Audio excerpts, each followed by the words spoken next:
All right. Thank you, everyone, for joining us today to our Finance 101 workshop hosted by the Contract Development Program with Meriwether and Williams. Today, we'll get started with some housekeeping before I let John introduce himself and get started with the presentation. All right, what should you know? If you have any questions, please use the raise your hand feature to be acknowledged to ask your question or submit your question using our Q&A function or in the webinar chat function as well. We'll try to answer it throughout the presentation if we can, but since John does have a lot of information going on today, so don't be afraid. Your questions will be answered towards the end of the presentation. Be an active participant. If you can, please change your name to name-company so we can acknowledge who you are and what your company name is for future networking events that we host throughout the year. And with that being said, please give us a few minutes of your time at the end of the presentation to go over a survey to help us provide constructive criticism and whatnot. So if you can, I'll give you John to introduce himself. Thank you very much, Jason. Well, it's a pleasure to be here. It goes without saying today. And when I was asked to do a program on finance called Finance 101, the basics of finance, I thought to myself, that would be a real snooze unless I connected to how you can access finance in the commercial marketplace, what it takes in order to access finance, and what can be done as you're preparing yourself, as you're growing your company through Meriwether and Williams before you're actually commercially bankable. So we're going to hit on all of those areas today.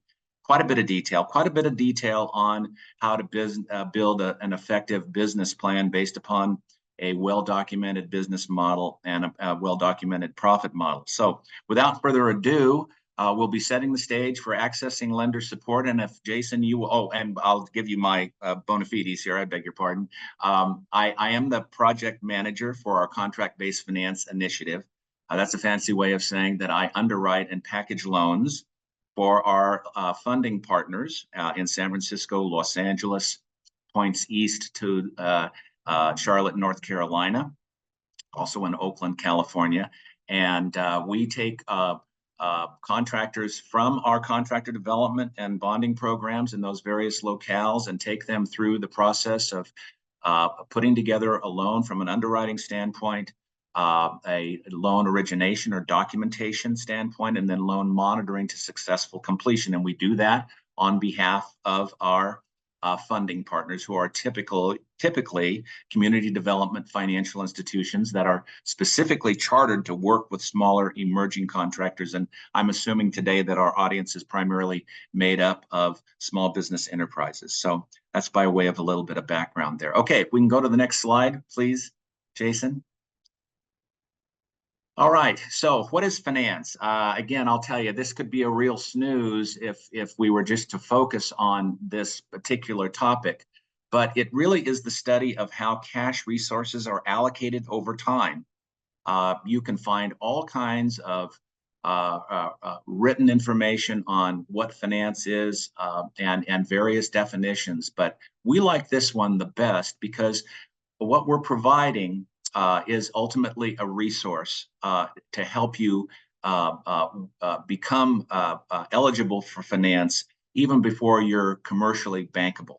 And our resources also span the surety bond area. I won't be talking about that today, but the study of how cash resources are allocated over time. And there are basically three categories of finance that you're going to come into contact with. Obviously, personal finance, business finance, and public finance. From a business finance standpoint, obviously, you're looking for either term debt or revolving lines of credit in conjunction with your business activities. And of course, the contracts that many of you would be bidding on, whether they be as a prime contractor or a subcontractor, would probably be tied to public financing. So these are the three basic categories of finance. There are some beyond this, but this is what you typically would be coming in contact with in your normal dealings. Finance focuses on managing the fundamentals, managing asset resources, understanding liabilities, understanding sources of revenue, and actually cash flow. So in the case of our audience today, how those fundamentals relate for you as a contractor or as a professional service provider, how it relates to project cost estimates, schedule for completion, and contract terms. Okay, next slide, please. The fundamentals defined, a little further definition on the fundamentals. What do we mean when we talk about an asset? We're talking about something of value, such as cash, equipment, or real estate. It represents, in the parlance of lending, a form of collateral in order to secure a loan. And a contract in our world, and we'll talk at length about this, really a signed contract that you've been awarded represents an unrealized asset, a source of collateral to support funding in the form of contract-based finance. And we'll talk about that a little bit later on. Liabilities are very simply financial obligations, short or long-term. And in the form of a contract to be performed, the liabilities that you would be incurring at the commencement of construction are unrealized cash requirements. Cash requirements in order to fund your direct job costs, labor, fringe benefits, materials, equipment, subcontractors, your general conditions, your general requirements, whatever cash requirements you may have that will develop as as you essentially embark on performing a contract. Those are potential liabilities.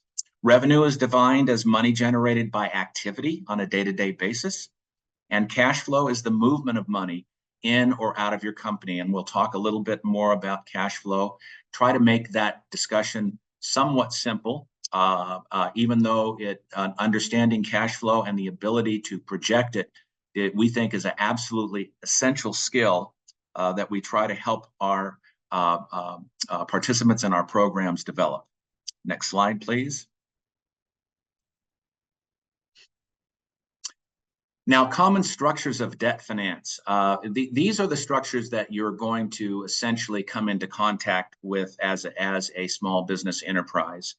There are other structures out there, but these should kind of give you an understanding of, number one, what a term loan is. A term loan is a fixed amount of money. It may be an equipment purchase.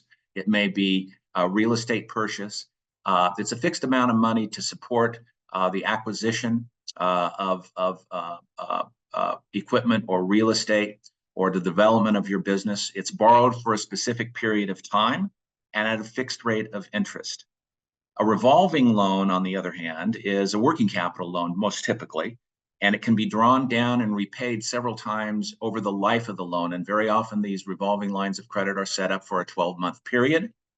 And unlike term loans, it has a reborrow feature. In other words, you take out a term loan and you make a monthly payment on that term loan. You can't reborrow that money for other activities. But the revolving line of credit has a reborrow feature. So as you borrow money to finance your operations on a day-to-day basis, money comes in, you pay down the line, or you zero it out at a period of time during the course of the term of that loan, but then you can reborrow on that loan. And that, of course, is monitored by your lender. The two types of loans that support term loans and revolving lines of credit are, one is secured loan, okay, backed by a pledge of collateral, and will often have a lower interest rate and higher limits than, say, for example, an unsecured loan, which is not backed by a pledge of collateral and carry higher rates of interest. Two good examples here is your secured loans, of course, are going to be your term loans and your revolving lines of credit. Unsecured loans would most typically be credit cards, as an example, that carry high rates of interest. Okay, next slide, please. Okay, so having given you a very quick run through on Finance 101, let's get to the meat of the discussion today, which is how you access lender support. And what we're really trying to do is provide information that will help you crack the code on obtaining credit, understand what you're up against in terms of talking to a commercial lender, what the rules of engagement are going to be, and how to position your company for long-term successful operation. So that's this segment of the program today. Next slide, please, Jason. Okay, so there's certain realities about the contracting industry that I'd like to share with you. Many of you know what these realities are, but business failures by contractors are led by, number one, a lack of capital. Number two, poor contract performance. And that's not the quality of work that you perform, but poor contract performance in terms of profitability of work that you perform. And a failure to plan both on a short-term and a long-term basis. Statistically, 20% of construction firms fail in the first year of operation, and 50% fail within 5 years. That's a pretty brutal stat for the construction industry. Only 30% of construction projects finish within 10% of their budget, either to the good or to the bad. And contractors that operate with a plan are twice as likely to grow and prosper and to beat the odds of that 20% failure rate and also that 30% swing, or 10% swing in potential budgets. So strategic planning is really the key to all of this. And to the extent that you can explain to a potential source of funding what you've got in the way of a plan that makes sense, that's going to move the dial when it comes to obtaining funding. Okay, next slide, please. So some may argue to the contrary, but the realities aren't lost on lenders. And I know I kind of touched on that in the last slide, but you know, lenders have a perception, right, wrong, or indifferent, about the construction industry in terms of its volatility, okay? In order to access lending support, you've got to address the capital position and reporting structure of your company. You've got to be able to accurately describe where you stand from a financial standpoint, and to be able to describe the risk mitigating factors of how you report on your finances so that you know whether you're making money or you're not making money, okay?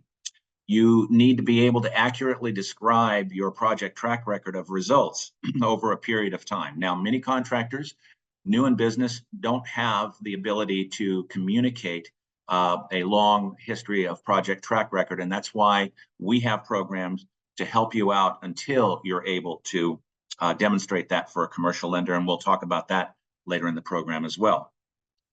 And you've got to be able to present a strategic business plan supported by your cash flow needs. I tell people that when you go in and sit down with a commercial lender, even before you're able to put your financial statement in front of them, okay, they're going to ask you for a business plan and a cash flow projection.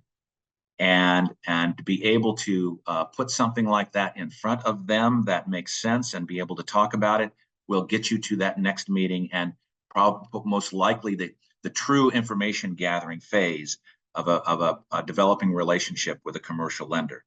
So demonstrate that you're well positioned to beat the statistics, grow and prosper vis-a-vis a strategic business plan supported by understanding your cash flow needs. Next slide, please. So take the following approach in finding a lender. First off, do your research on banks that are at least involved in the construction area. And you can do a Google search and find banks in your local community that cater to contractors. That's the first thing, because you don't want to be talking to a lender who is primarily lending money to on the retail side of the business as opposed to the construction side of the business. You can identify lenders that use programs that are supportive to your industry. In other words, if you're talking to a lender who says they do business with contractors, are they able to develop SBA loans, EDIC loans, other structures associated with federal programs that could greatly benefit you? Understand and be able to explain your credit needs, and that goes to the heart of understanding what your cash flow picture looks like. What are your needs with respect to being able to fund a business plan? Be prepared ultimately with financial statements, your plan, and a cash flow projection. Anticipate the questions the bank will ask. And again, I'll say those questions are essentially going to be probative with respect to, do you really and truly understand your finances? And do you have a plan that seems reasonable in today's commercial environment? Don't hesitate to share marketing materials and the journey your company has made. This is very important to lenders. They're very interested, and it helps them develop an idea of what your character is and how committed you are to the business. Make sure you're prepared to follow up rapidly with additional information requests, and I cannot stress this enough. If you have an initial meeting with a banker and they express an interest in continuing the discussion and they give you a package or a checklist of things that they're going to want to see from you, do not let grass grow under that. Respond rapidly. There's nothing worse than waiting 4, 5, 6, 8 weeks and then having to go back in cold when a potential funding partner has forgotten about that initial meeting. So respond rapidly. Next slide, please. Here's a little more inside baseball in terms of the lender's thought process. Lenders will look at scoring a loan for you for approval purposes based upon your character, which speaks for itself. Your history as a borrower. If you have a slim history as a borrower, there are other ways to demonstrate character. As I mentioned earlier, your track record and record of customer satisfaction can be a determining factor when it comes to a character. And if your borrowing history is only personal, don't hesitate to make sure that they understand that you pay your bills on time, and be prepared to share, for example, your personal credit rating as a stepping stone as well. From a capital standpoint, they're gonna look at your current position, how much money and from what loan and what form of loan that you need. So they're going to score you in that area. They're going to score you on the basis of what they consider your capacity to repay the loan, and ultimately collateral. What kind of collateral do you have to put up for the loan, corporate, personal, and from an accounts receivable standpoint? And I would tell you that one of the areas that we'll be talking about later on today is how we essentially take your contract as an awarded contract as a contractor, and we're able to convert that into collateral for a loan for you, because very often our borrowers don't have a deep collateral base in terms of corporate or business assets or personal assets. So credit history does come into play as an important factor, but not the only factor. And I'm just saying that credit scores of 630 to 680 are probably pretty much the low end of commercial credit that a commercial lender will look at. Certainly from a community development financial institution standpoint, they're able to look at a little bit lower credit scores. But again, in working with CDFIs, we're presenting a case that would secure the loan with contract proceeds, so your commercial credit score doesn't come as much into play. Next slide, please. Okay, so approach the lender, knowing the rules of engagement. The rules of engagement is you're going to have to demonstrate that you're effective, you have a grasp of and are effective in managing cash, that you've got a grasp of project planning and execution, and managing with a plan, and demonstrate that you're committed to a continuous process of managing your finances, project performance, and strategic planning so that you deliver work on time, on budget, and profitably. Okay, so if you touch on all of these points in your approach to a lender, they're gonna know that you understand the rules of engagement. You have some empathy and understanding of what is important to them ultimately. Okay, next slide, please. So let's get into the weeds a bit in terms of the rules of engagement. Okay, cash management. What we mean by that is understanding and having at your fingertips a balance sheet and income statement. Now, for some borrowers, you're only going to have an opening balance sheet, and perhaps you don't have a track record or an income statement. Now, that would be a tough sell to a commercial lender, but it's not an impossible sell for the types of programs that we run, and we'll talk about that a little bit later on. But understanding your balance sheet, the intricacies of it, what your working capital position is on a as-given basis, what your debt equity ratios are.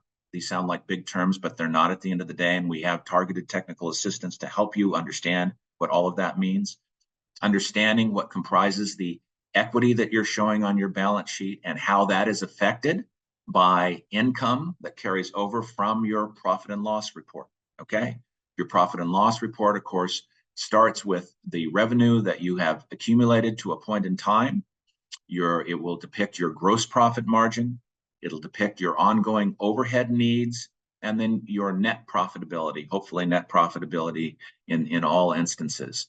So a balance sheet and an income statement are a snapshot in time that are a good indication of what your company has done over a specific prior period of time, up to a specific date.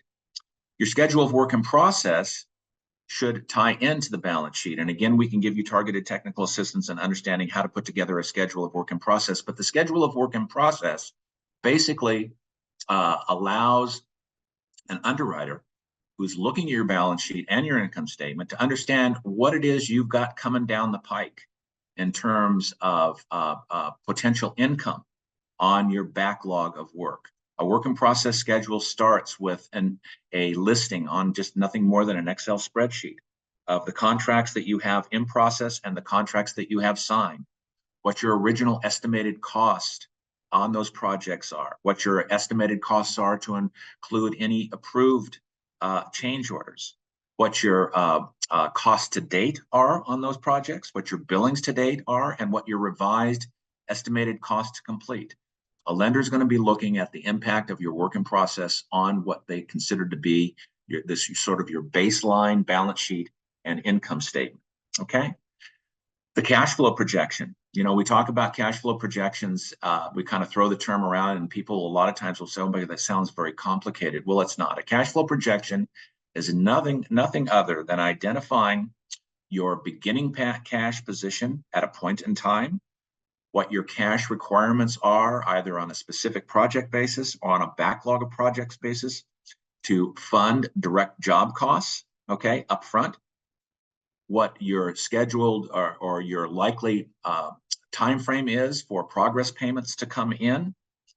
And so your beginning cash, your cash out in the form of cash requirements, money coming in, and then on a weekly, monthly, quarterly, annual basis, whatever it might be, what your ending cash position is. And we have a training protocol to take you through an Excel spreadsheet format that will help you with projecting your cash flows. Okay. The other thing that you need to understand is the difference between markup and margin. And I don't want to insult anybody in the audience today. This might seem like such a fundamental point, but we do make sure that in working with contractors, that in pricing their work, they know the difference between markup and margin. And I have an illustration that I'll share with you a little bit later on. And it may be very, very fundamental and old school to some of you, but you would be surprised at some of the cases that we look at where a contractor will say, well, I take my direct job costs and I put 20% on it, and I expect that to be my margin. And the truth of the matter is that when you mark up a project in that manner, you will very likely earn less of a margin than that. It's a twist of math, and I'll take you through an illustration later on that points this out. Job cost status reporting. You're going to want to have in place daily, weekly, monthly job cost status reporting that feeds up to your schedule of work in progress or process, your cash flow projection, and ultimately to your balance sheet. Solid day-to-day job cost reporting is very, very important. It becomes an early warning for when jobs are taking a turn southward from a expense standpoint. And understanding and how to document change orders. Change orders are an aspect of contracting that are a big concern for lenders because they tend to take what was an understood set of risks associated with a loan and perhaps expand those risks, or that's the perception that they have.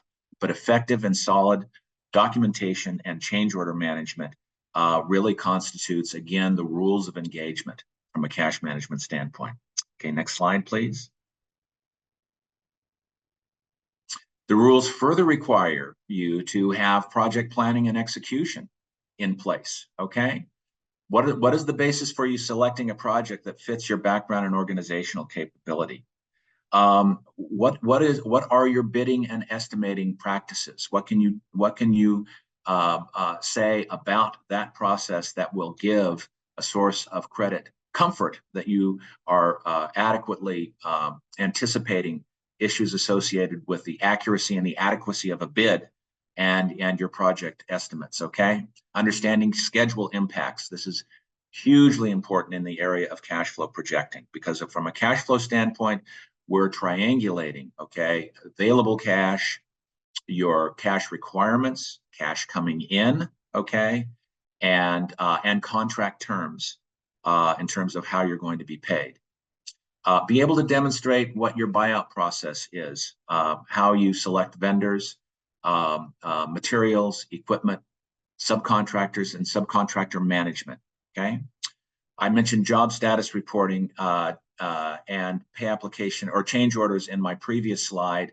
I'll just tell you right now, from a pay application process standpoint, we do spend a lot of time with our participants in our programs, making sure they understand how to prepare a pay application, at least within the context of standard AIA guidelines for 702 and 703 forms, and how to properly document and back those pay applications up. Very often, our contractors are billing on the basis of an invoice, but you're going to want to be able to put your backup together as well. And while we don't train specifically in how to navigate pay application platforms such as Textura, so on and so forth, we find that if our contractors really do know how to prepare a pay application, that getting involved with that form of technology or its equivalent is really never a problem for them, okay? So those are some further rules that need to be looked at, rules of engagement. Next slide, please. Now, I include this slide because I like to give our contractors sort of what I consider to be an illustration of what the scalability of your business is when you're able to access debt. Scalability is nothing more than a fancy way of saying the method upon which you grow. How do you scale your business, grow your business, okay? So construction work and even professional services is horizontally scalable as opposed to vertically. That would typically be a service business. So horizontally scalable businesses typically have cost factors associated with labor, materials, equipment, subcontract that then become a finished product in the form of a building or a completed subcontract for a specialty trade, which is then delivered to the project owner or prime contractor, okay? The only thing that constrains your ability to scale your business for most contractors is the access of funding. Most contractors we talk to come to us with a great background and organizational capability. They've been a superstar, maybe working for another firm, or they've come up by their bootstraps and they really know the business, but you really are limited in what you can bid based upon your cash resources. So the ability to scale and grow your business is going to be really tied to your ability to get funding, okay? So you want to pursue a strategy to invest in increasing the unit outputs of work that you're able to do by positioning yourself to become commercially bankable, okay? So I put that out there. This is, by the way, a slide that some of our contractors have said that they've used in their development of a strategic plan. So if we can move to the next slide. Now, here's where the rules get interesting from our standpoint, and it really is something that commercial lenders are familiar with and understand, okay? You know, they know that all businesses, whether they be construction businesses or professional service providers or even manufacturers, retailers, whatever it might be, your risks fall into these bins that I've identified here. You have financial risk on a day-to-day basis. You have operational risk, you have strategic market challenges, and a business and marketing plan is really required in order to address them, okay? Oh, I see a question here. Will you get copies of these slides? Yes, they'll be made available to you. And this is being recorded, so happy to do that. Okay, so if a lender understands that you have certain financial, operational, and strategic market risks and challenges, you're going to want to be able to explain to them how you are addressing these things in great detail. Okay. But also in a fashion that is documented and they can read and digest and understand, and that would be in the form of a business plan. Okay, so next slide, please. So we have a methodology that we advocate in strategic planning, and this is not unique to us. The concept that lenders will recognize is the fact that you start your strategic planning, and I'm going to spend a lot of time on strategic planning here because this is really, in addition to some of the fundamentals we've already discussed, this is really where you've got to prove your business acumen to a commercial lender. And quite frankly, as I keep saying over and over again, while you're gaining these skills, you can work with us, okay, to access funding. It's not like you have to gain all these skills and have them fully inventoried and documented before you can obtain funding. And that's where we step in, and I'll talk about that later. But you know, a methodology for identifying the strengths, weaknesses, and opportunities that your firm faces. Okay, what are your strengths, your weaknesses, your opportunities, and what are your competitive challenges? Okay, this is called a SWOT analysis. It's been around since I started in the business, which is now 47 years ago. So by doing a SWOT analysis, it leads you to be able to create an easily understood and communicatable business model. This is for internal purposes, and it helps you define your profit model in support of that business model. Okay, next slide, please. Okay, so the SWOT analysis broken down focuses on your company structure, okay? Your key partners, you know, do you have a good solid bookkeeper or CPA, or do you have access to a lender? Do you have good key partners in the area of insurance broking and surety broking? Those types of things. Other key partners that might be important to you might be architects that might refer business to you, or engineering firms, or whatever, okay? So your company structure as it relates to your key partners, the activities that you perform as a contractor, your immediate and required resources for all of that. The SWOT analysis will be able to help you identify your strengths and weaknesses in those areas. The value proposition that you have, and I just throw out a few terms here. You know, the value proposition for a lot of contractors entering into the business is, look, I'm going to provide you on time, on budget work, okay?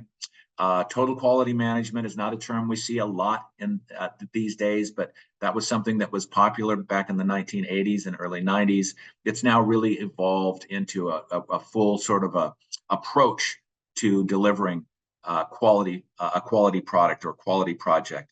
And then, of course, your value proposition can be supported by any experience that you've had in LEED compliance or other building designations, to include the green energy space, which is a huge area of opportunity now, and also an area of opportunity to obtain funding, because we have our CDFI partners, as an example, and even commercial lenders have certain programs associated with funding green projects that you might be involved with.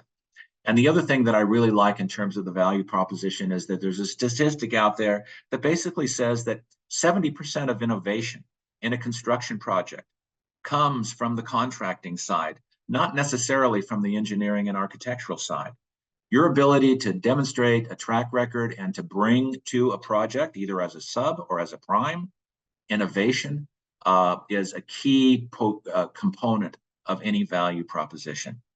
And then understand what your target market needs are. What are your strengths and weaknesses in terms of addressing your target market, whether it be a prime contractor, if you're operating as a sub, or a project owner, in terms of the types of contracts that they're going to ask you to enter into. Anything from supply contracts to labor service agreements to lump sum hard bid to contracts that have components of fast track. Or design build elements in them. Understand the type of contract that you're going to be asked to sign in order to meet your project owner or prime contractor's needs, and target be able to identify how you're able to satisfy those types of contract requirements. Develop a habit of service channels or touches. Okay, how often do you touch a potential client, understanding and develop a further understanding of what their needs are? You know, one great example of a touch is the simple fact that you would fill out a pre-qual with a prime contractor or a project owner. That touch is going to tell you a lot about what's important to them in terms of how you run your business from a safety standpoint, what your experience modification rate is, what your availability of outside funding is or surety support. They're going to ask you for a balance sheet and a P&L. Do you have a history of litigation? Those types of things. All of those things are typically contained and much more in a pre-qual. And understand that your ability to get pre-qualled and to meet those requirements is one of the major touches that you can make with a project owner or prime contractor. And then, of course, aside from the school of best value contracting as a criteria for contract award, be able to explain to your target market that you are the contractor who is able to develop best value in your field and what supports that. Okay, next slide, please. Okay, we'll take a stab at the big picture, and I won't spend a whole lot of time on this, but just getting organized around doing a SWOT analysis. We just will suggest taking a flip chart in your office and drawing 4 quadrants on it. Your strengths, your weaknesses, your opportunities, and your threats. Now, if we go to the next slide, it begins to populate, I think here, Jason. Yeah. Under your strengths, look at the structure of your company, all those things I mentioned earlier in terms of key partners, resources, activities you perform, okay? Look at the weaknesses as relates to the structure of your company right now and what needs work, okay? Go ahead and populate the, your value proposition, developing your a discussion of your strengths, your weaknesses, your opportunities around your value proposition, okay? Go hit it again. And the market you pursue. Again, strengths, weaknesses, opportunities. A lot of contractors will take this. We suggest this. If you divide a flip chart up into these 4 quadrants, just start sticking sticky notes in each quadrant. That'll help you condense the basic components of a business plan based upon your strengths and weaknesses. Okay. Go ahead and hit it again. Okay, again, opportunities based upon the structure of your company. What are you well geared to exploit in terms of opportunities for new work? Hit it again there, Jason. The value you offer, as I touched on the previous slides there, clear and consistent.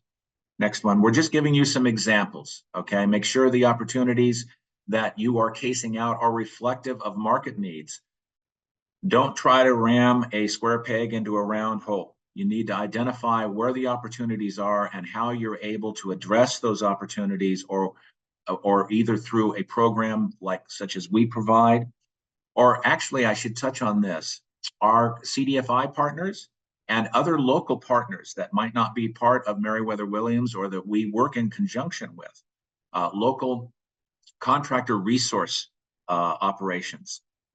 They can help you identify opportunities and also what the market will need and help you essentially identify these things. Hit it again there, please. Are your weaknesses structural as respects your company? Are they tied to being able to deliver? Hit it again. Is it in relationships? These are just examples of things you would look at, and if you'll just go ahead and hit and fill out the balance of these market trends, economic influencers, regulatory requirements. When we sit down with a contractor, we'll try to demystify these terms, okay? But economic influencers with respect to your target market might be something as simple as the high interest rates that we've experienced over the last couple of years. That's an economic influencer that slows down the availability of construction projects, especially in the private sector, not so much the public side, but that type of thing. Okay, next slide, please. Okay, to summarize what a SWOT analysis is, and if you haven't got enough about the SWOT, by the time we get done here today, you're going to be sick of it. But it guides you to identify the positive and negatives about your company. It leads to a better understanding of your business model, which leads to a better understanding of your profit model and how to carry out a well-crafted sales and marketing plan. So we're going to switch now. Go ahead, Jason, to the next slide. We're going to look a bit at relating your SWOT analysis to your business model, okay? Your business model is defined as a design for the structure of your company, your value proposition, and your target market customers. See how this just builds as we go through, trying to provide you with a roadmap here, all right? Next slide, please. A business model canvas. Now, we didn't develop this. This is not proprietary to Meriwether and Williams, but I like the idea of being able to get things onto one page. This idea of a business model canvas is taught by most business schools. I imagine it's even taught by schools of construction engineering and management with respect to how you market your business. But whether it is or not, it was developed in the early 2000s, and it's a way to put your business model on a one-page document broken into 3 quadrants here, where you describe the structure of your company, the activities you perform that you are good at, okay, the resources that you have, and how your key partners tie into all of that. Your business model is further defined by your value proposition, all those things we talked about earlier, those things that differentiate you from the competition, and then your target market, who your relationships either are existing or where you're targeting. So to get this down and to be able to communicate it amongst your, I know many of you are smaller entrepreneurial firms, you may just be one-person operations, but if you have a management team or a supervisory team, you want to be able to communicate your business model to them effectively, and ultimately, you can share this with your target market customers, okay? All right, next slide, please.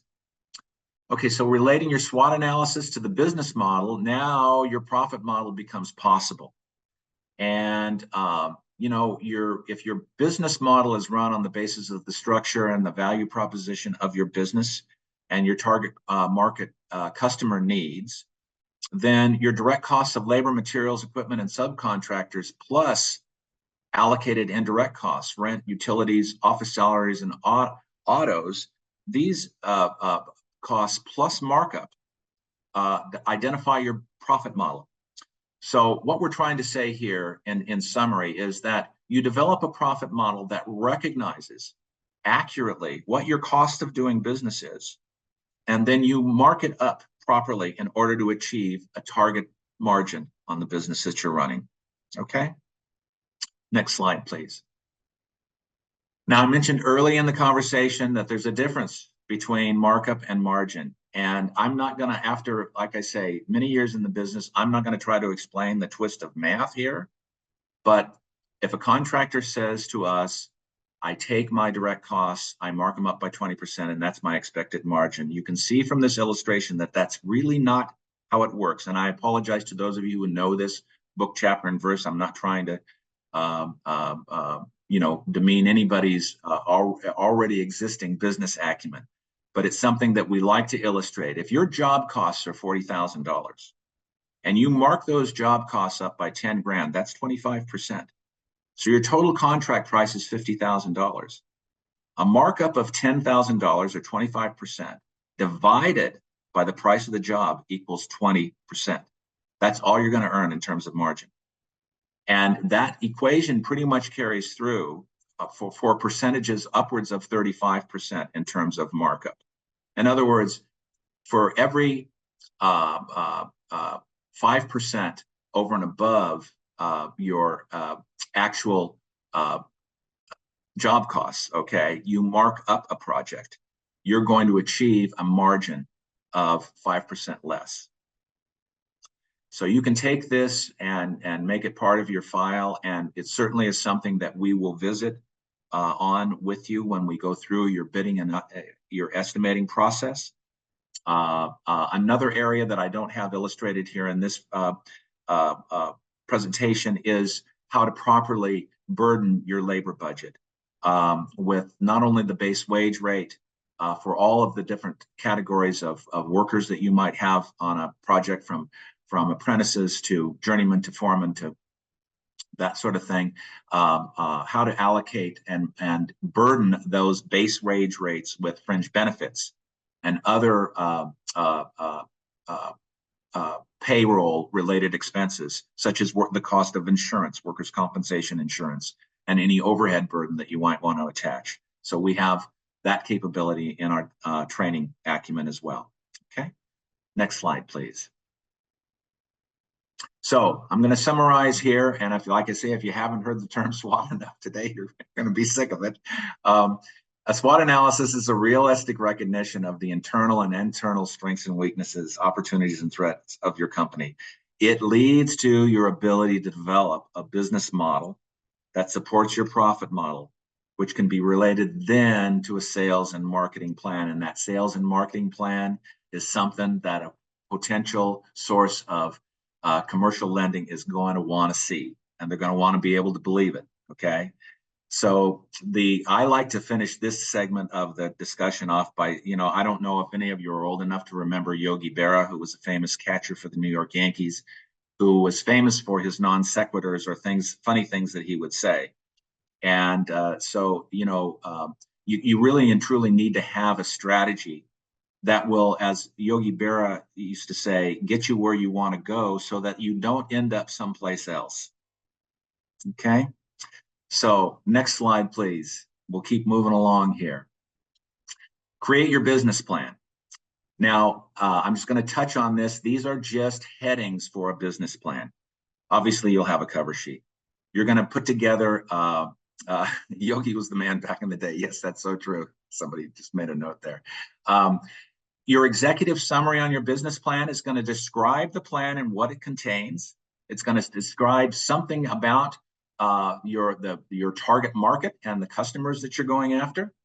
It's going to accurately document specific goals that you're looking to achieve within a period of time, okay, that tie to your need for capital, okay, what objectives you have that will support those goals and again drive your need for capital. It's going to identify timeframes, what is to be done, by whom and by when is all described in your business plan. And your resources, either existing or needed, are inventoried to include cash resources. That resources, it goes back to the definition of finance, okay? The management of resources. Follow up and plan to revisit your schedules are established in your business plan. That's a real key. Commercial lenders are looking for contractors that are absolutely committed to a serious relook at their plan periodically, making adjustments. And so to the extent that you document how often you're going to be looking at your business plan and reviewing your financials, whether it be on a monthly or a quarterly or a semi-annual basis, that's all important to have documented in your plan. Okay. Next slide, please. So the reality of what can be done as you position for commercial market bankability, okay? Identify your opportunities and obtain mentoring guidance through a Meriwether as an example, or other local community contracting resource providers, okay? Apply for instructional programs like this one, and also our bidding and estimating workshops as an example are very good opportunities for you to not only learn by injection in terms of how to bid and estimate accurately, but by infection, by actually doing bids and estimates and participating in these courses that stretch out over several weeks. Link up with local public and private sponsored programs I mentioned earlier, okay?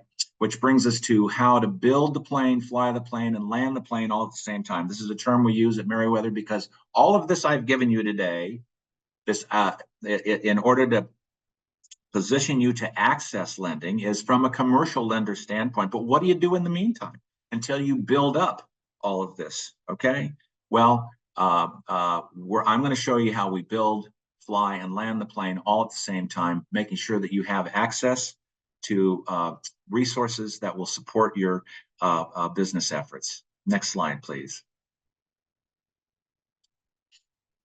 Okay, our process is a fast track approach to cash management. We haven't talked about that enough today. Shoot me. Project management or project planning and execution, and strategic marketing and business plan development.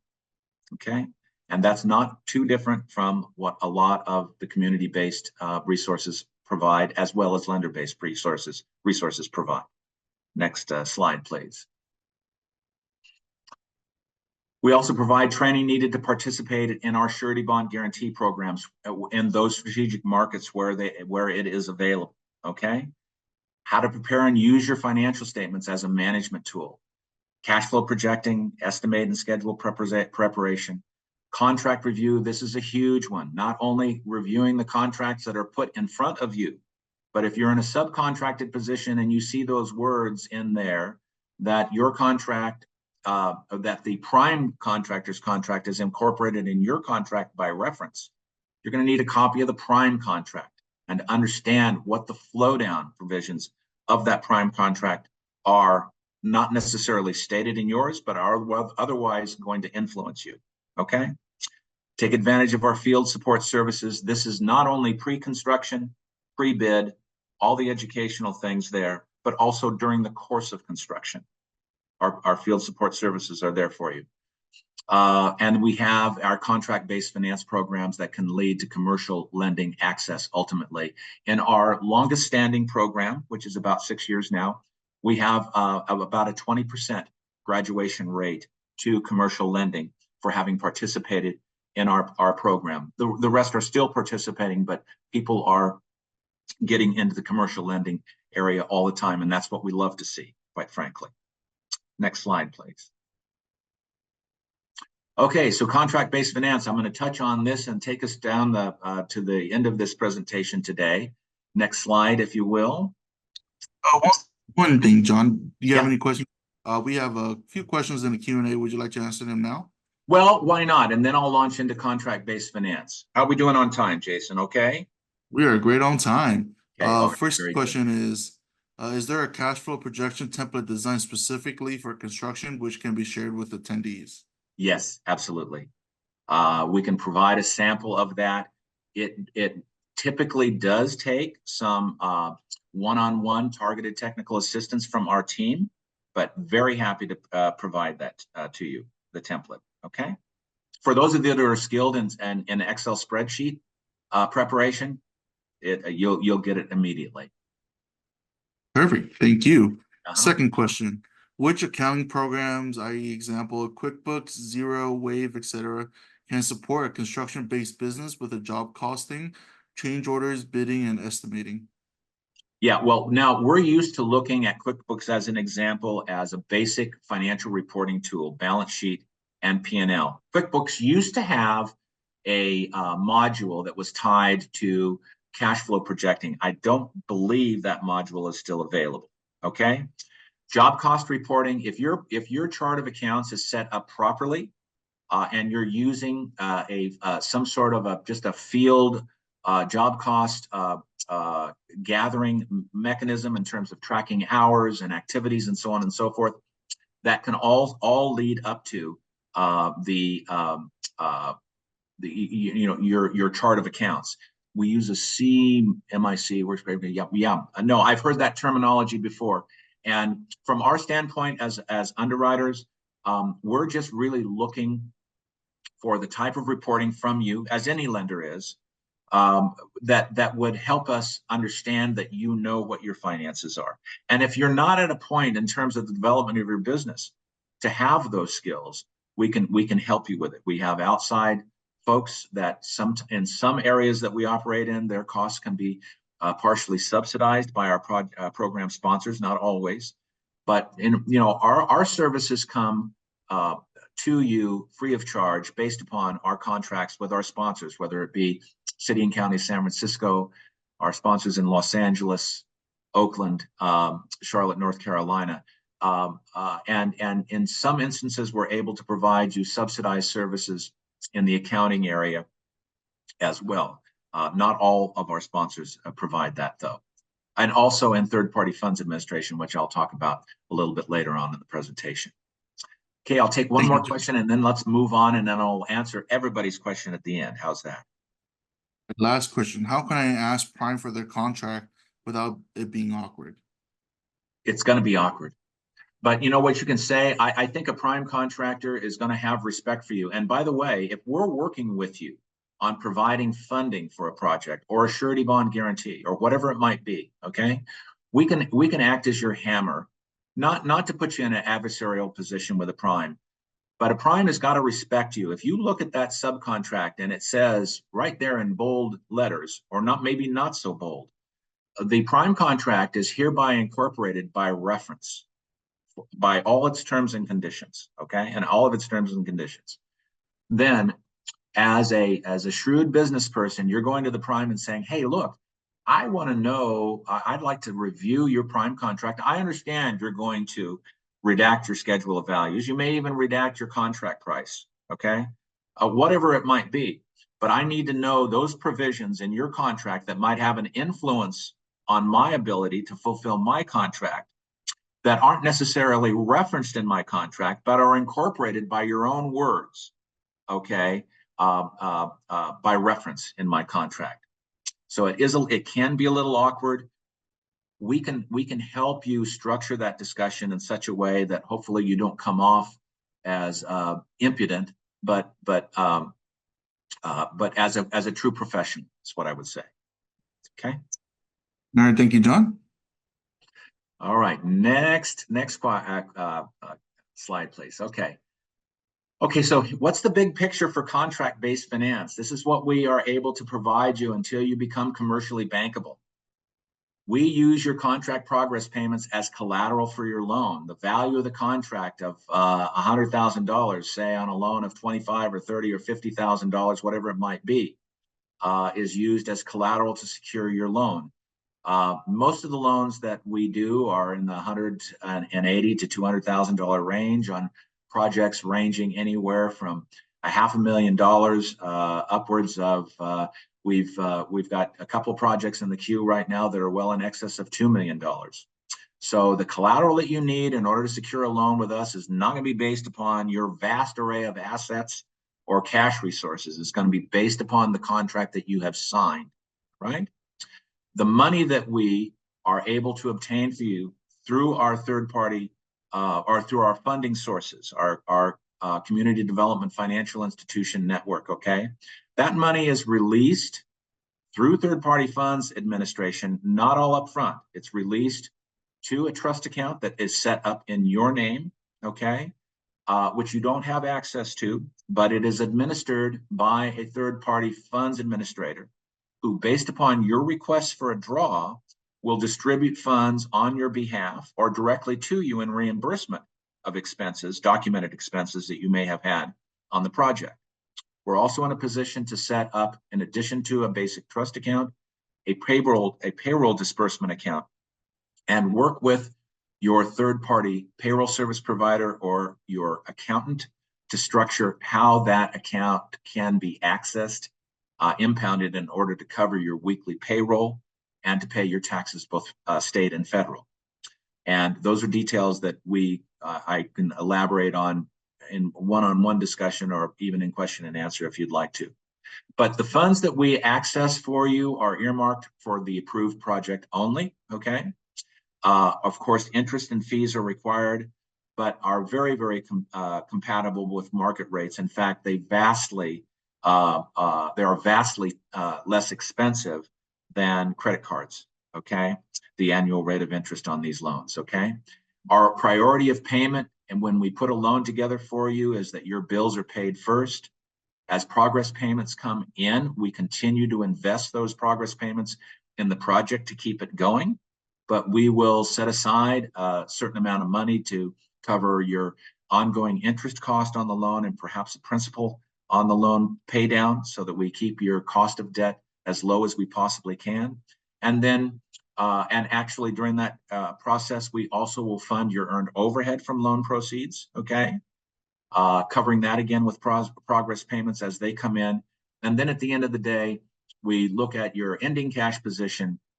And after the cost of the debt is completely taken care of and it's been repaid, then you will get the proceeds. Okay, your what hopefully is your ending profit on the project. Okay. Next slide, please. Here is a kind of an abbreviated version of the process flow. It's quite a process flow. We wouldn't ever want to put that one, the detailed one, up on the screen. But you enroll and you participate in our contractor development and bonding program, and you go through a process of assessing your company and what your needs are. We'll superimpose our thought process and suggestions over that assessment. That assessment gets translated into a work plan for targeted technical assistance and also preliminary assistance in getting prepared to participate in our contract-based finance program, and also, where available, our surety bond guarantee program should you need it. You then, after being prepared for all of this, you go out and you bid and you win work, okay? Then as you're awarded a contract, we will develop specific information with you in order to underwrite that contract. We package these loans for our CDFI partners. Many of them would not be in the business without us packaging these loans with what we call an underwriting memorandum or a loan funding request. We're there to go to loan committee with them to help get these loans approved. So we do a final approval of and an underwriting of the loan that you need.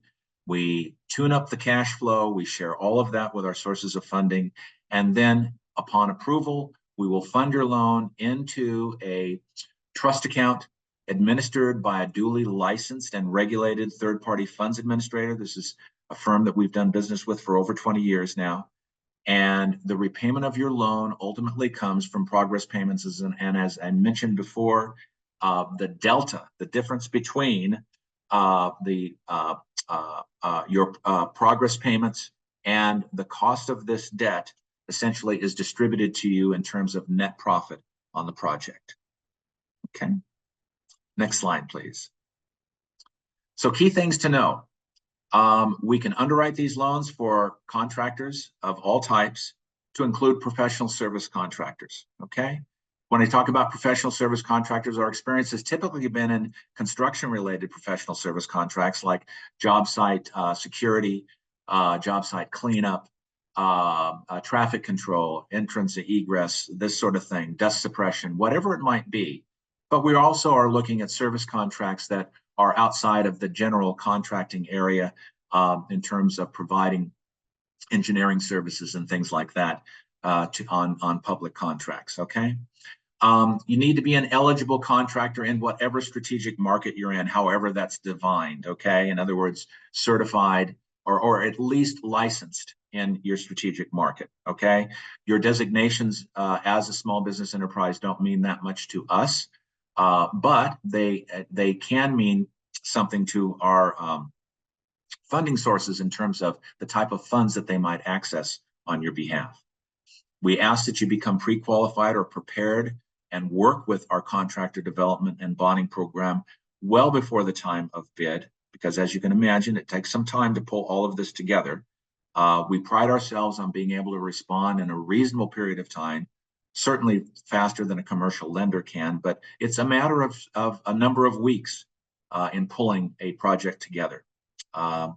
Now, generally, we're talking about a maximum of $250,000 per loan amongst our various funding partners. We do and have demonstrated capacity higher than that. We've gone to as high as $500,000, but that is really that is a real exception. I would say in today's appetite of our CDFI partners to get above 350 is probably a stretch. As I mentioned earlier, third-party funds administration is always required. Now, this interest rate that I'm showing here on the last bullet point is something prior to when interest rates really began to go up over the last 18 months. The prime rate, thanks to the Fed last week, went down to 8%. That is the rate of interest that most preferred borrowers in the commercial market are given for either a term loan or a revolving line of credit. Right now, most of our funding partners are at anywhere from 8.25 to 9.5%. There's always an origination fee, typically 1% with these loans. And then there's a cost of funds control that, depending on the strategic market that we're working in, may be subsidized. That funds control cost would be 1%.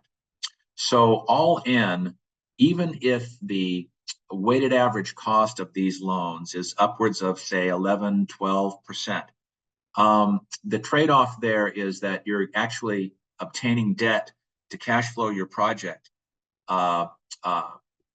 that compares very favorably with what you might be using right now, which would be maybe credit cards at 25 or 30% interest rate per year. Okay, so this debt is really as close to prime commercial cost as it possibly can be in today's market.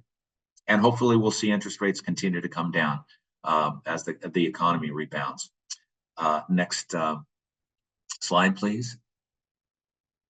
How does this help you? Well, obviously, having available cash is going to help you bid more projects that have previously been unattainable to you. It may boost your credit score because your vendors are getting paid on time and they're going to report to agencies like Dun & Bradstreet. And certainly when a loan is paid off, our sources of funding report that payoff to the credit agencies. So it helps your commercial credit score, helps you with that score that you're going to need when you go in to see a commercial lender. Okay, you're going to learn cash flow skills, and it's going to improve your likelihood of getting surety support, because sureties, while they will not give you a bond on the basis that you're able to get a loan, they're going to want to know that if things get rough, you've got capital support from in a traditional form. So it can improve your surety access, and it certainly can enhance your ability to pre-qualify with a general contractor, because you can also state that you have outside sources of funds. So this is this thing that I really like, this last business or this last bullet point here, because not only does this program have a positive impact on small minority-owned businesses, but, you know, the San Francisco Economist did a little study on our program here some years back, and they basically said that for every dollar of loan that we make available to a contractor in order to take on a construction contract that they would not otherwise be able to take on, it generates $7 of local economic impact in the local community. That's by, you know, hiring locally, getting your materials and equipment sourced locally. All of those things. I have no earthly idea how they came up with that equation, but I love repeating that, because for every dollar invested, it has $7 of greater economic impact. That's a multiplicative impact that we really like to see. Next slide, please. Okay, so what tools do we have? Just so you know, if you get involved with us, we have all of our procedures down and understood by our CDFI partners, okay? It's not like we're reinventing the wheel every time we go into one of these deals. We have a specific project package checklist that we work with you to complete. We have standard forms of applications, again, fully vetted by our funding sources. All forms and procedures are explained to you up front and continuously as we move through the process, because there's a lot to absorb, okay? We document practice tips throughout the process. I mentioned earlier to you, we'll share that profit margin versus markup. We'll share properly burdening your labor wage rates, how to develop your general conditions, how to develop your general requirements and not miss anything, okay? And it covers the loan qualification process through origination and on to the servicing and ultimately the closeout, okay? Next slide, please. What do you need to do as a contractor? We need to get you onboarded with our programs in whatever strategic market you happen to be domiciled, okay? Identify those projects that you want to go after. Prepare the CFAP or contract-based finance. CFAP is a proprietary name we use for Contractor Financial Assistance Program. but it's all contract-based finance. We'll work with you to get pre-qualified or prepared to participate. We're gonna want to analyze a project estimate and schedule with you, obviously moving on to cash flow projection, and then applying for contract-based finance funding. So these are the things that, in summary, you're going to need to do. And again, we'll take you through all of this. Next slide, please. Okay, so by taking and maybe cherry picking to some degree, okay, but certainly by following to some degree book, chapter, and verse, we think the code can be cracked on obtaining credit. And I hope I've demonstrated that for you today. When we meet the challenges of capital management, project management, developing and managing with a plan, and take advantage of what's out there in assistance immediately, okay? It should set the stage for commercial independence for you, for projects that are delivered on time, on budget, and functioning as intended, which is to the satisfaction of your prime contractor targets or project owner targets. And we think that while contracting can be a volatile business and it's a tough business to be in, the long-term rewards are far greater than the risks in contracting. And that becomes the rationale for us to want to be as supportive as we possibly can in your ongoing business ventures. Next slide, please. Okay, Jason, I'll let you take it from here. All right, thank you. Before we get into surveys, I just want to thank John for that very detailed presentation on finance. Definitely took a lot of key points, notes for me, for myself and my business as well. But before we get into the survey, does anyone have any questions? I believe we have 3 questions to address in the Q&A. If you're ready, John. You betcha. All right, first question. Can you recommend a project management app to help track a project from beginning to end to audit? Boy, I don't have any favorites. That would be a question for our field support services group, okay, headed by Robert Lowry. I don't know if he's in the audience today, but as you come into our program, you'll be assigned to a contractor development manager, okay? And, Primavera comes to mind and at various aspects of that from my perspective.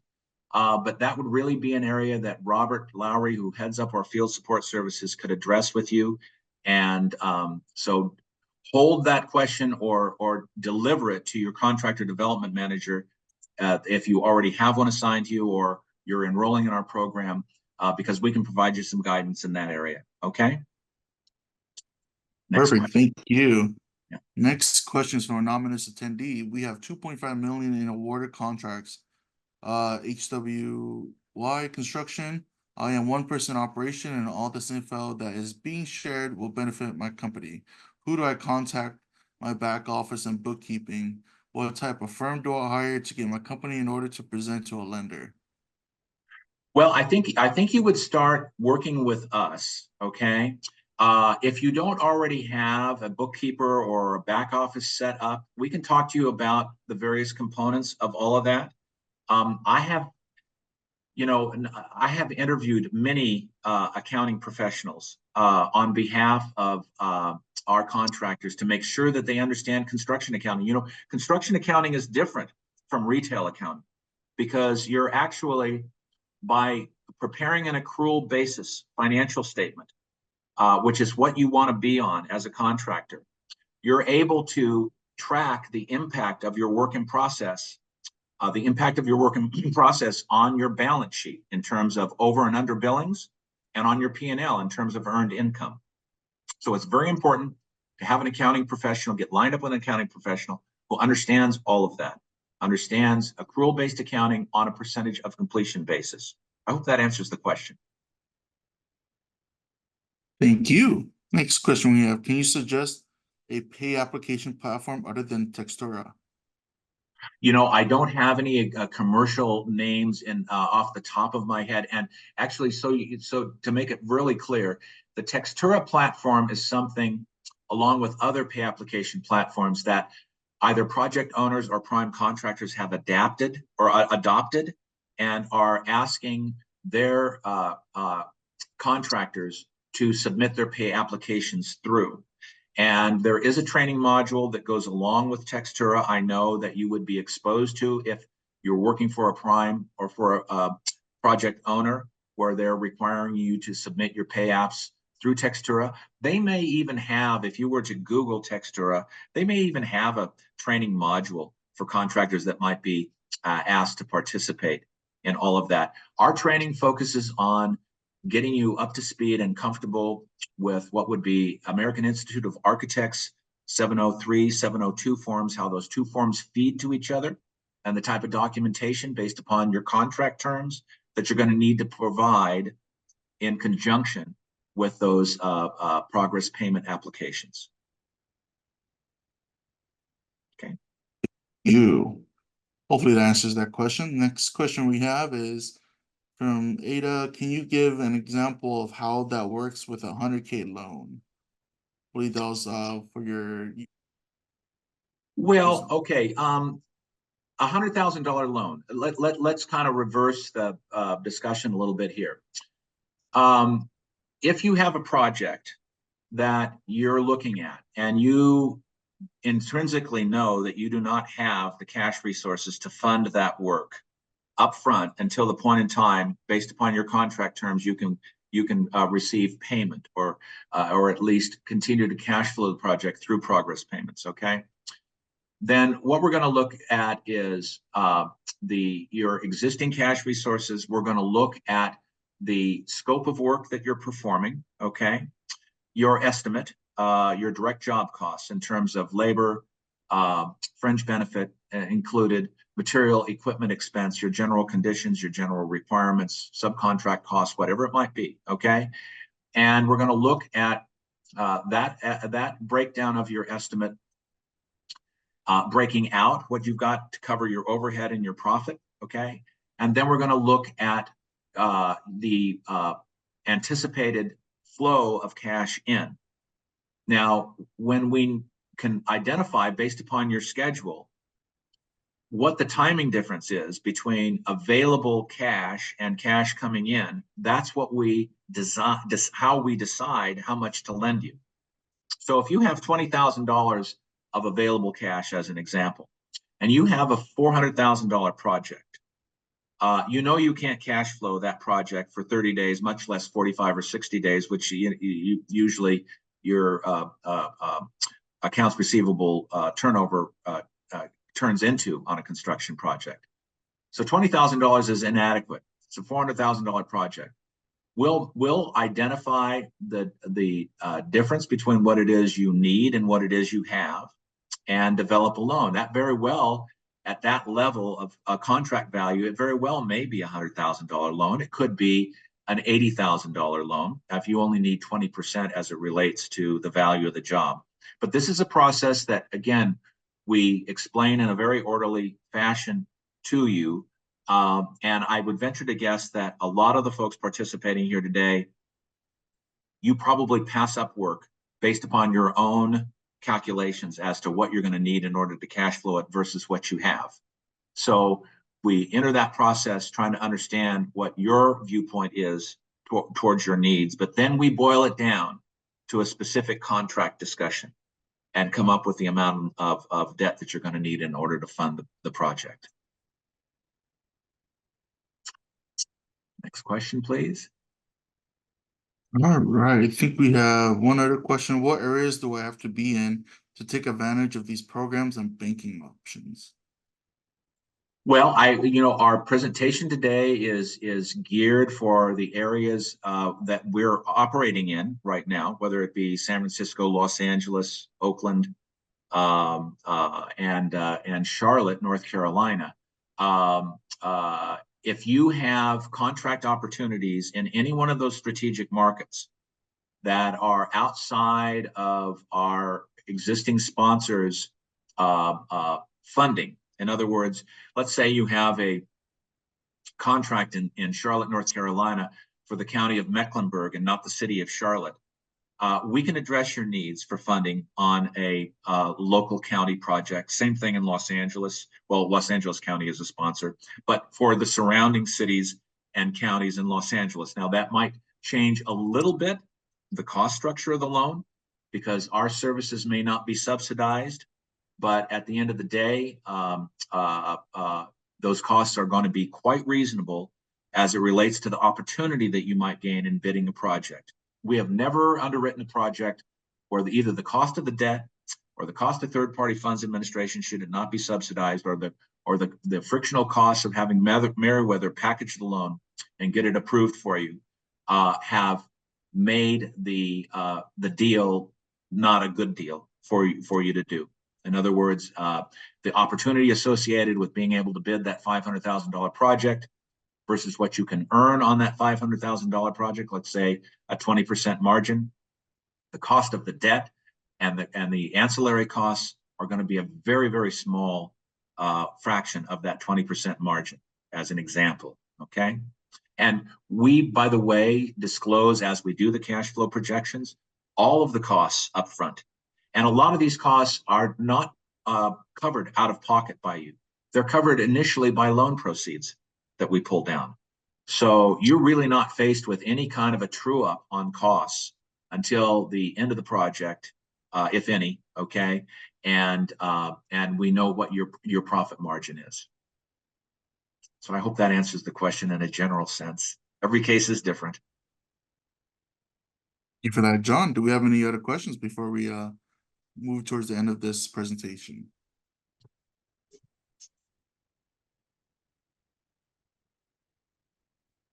Seeing none, if everyone could please just give a round of applause for John for all that information. It was great knowledge, and hopefully that helped your business. John's information and contact info will be shared. Oh, we do have a hand raised by Kurfe Okon. Oh, you're most welcome, sir. Thank you so much. Oh, that's a great compliment. Thanks. Hello? Yes, Yes. Kurfe. What is Yeah, it? please, a quick question. Yes. I wanted to find out, because I asked that question in the Dropbox. I wanted to know if as for example, you talk about profit margin. I still have a little to understand about that. But if you collect a loan of 100,000 for a project, and then you have to be paying back, you talk about interest rate like maybe 9 points or 8 point something plus 1%. Okay, call it at 10%. So will you be paying a $10,000 on that $100,000 per monthly? Because if you collect the like lines of credit from bank, you pay monthly, like maybe Yes. 20%. Or so will you be paying like 10,000? This is outside of the main amount of money. Is that what you mean? Well, okay. It depends on how long you have the money out there. First of all, the origination fee, the 1%, is always just a one-time fee upfront for originating the loan. And that will be funded by loan proceeds upfront. Okay, we build that into the cash flow projection. The cost of your debt, let's say at 9.5% on a $100,000 loan, that would be $9,500 per year. Okay, you take that number, $9,500, and you divide it by 365 days, and you're going to come up with a number. I can't do the math fast enough in my head, but I'm going to say it's somewhere maybe less than $30 a day. Okay, right around in there. Okay, so your cost of the debt is $30 a day or less than that. That essentially, as your loan is being paid down during the course of construction, that reduces the amount of loan proceeds that you have outstanding. So it reduces the amount of interest that you pay on the loan. So even though we set these loans up for a year, our average loan is paid back in 6 months, because that's just pretty much the project cycle of a lot of the projects that we cover. Okay, so you're taking that annualized cost of $9,500 on a $100,000 loan. Okay, you're dividing it by 365. You're paying off the loan within 6 months, or making partial pay downs during that 6 months on the loan, which then also impacts. So the cost of the debt can be somewhere in the area of maybe $3,000-4,000 for an opportunity to generate $100,000 margin on a project that would otherwise not have been attainable unless you had the loan. That's sort of the thought process. Okay, thank you so much. I really get much from there. Thank you so much. You bet. Sure.